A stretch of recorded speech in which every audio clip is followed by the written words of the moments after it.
हर इंसान अच्छा पढ़ाता ध्यान रखिएगा, बट कभी किसी को समझ में किसी का आ पाता है नहीं समझ। जैसे मेरी भी कुछ लोग क्लास लेते हैं, उनको भी कई बार कुछ लोगों को समझ में आता है बाबू, कुछ लोगों को नहीं समझ में आता है। तो याद रखिएगा थोड़ा समय देना पड़ता है, थोड़ा पेशेंस देना के साथ लगे रहना पड़ता है।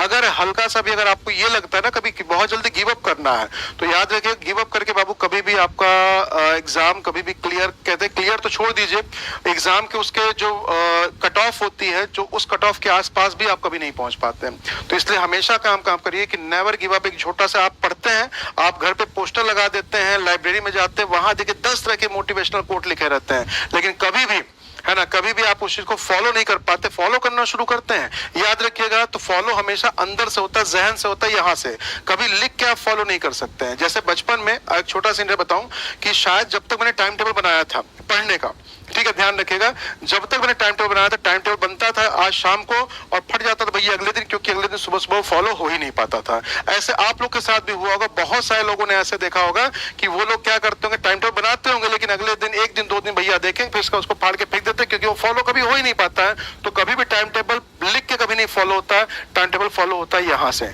जिस दिन आप यहाँ सोच लेंगे और यहाँ सोच लेंगे कि नहीं टाइम टेबल मुझे फॉलो करना है, मुझे चीज अचीव करनी है, याद रखिएगा वहां कभी टाइम टेबल लिखने की जरूरत नहीं पड़ेगी पेपर पे, वो सीधा आपके जहन में छप जाएगा, क्योंकि आपके अंदर एक आग होगी, आपके अंदर एक भूख होगी।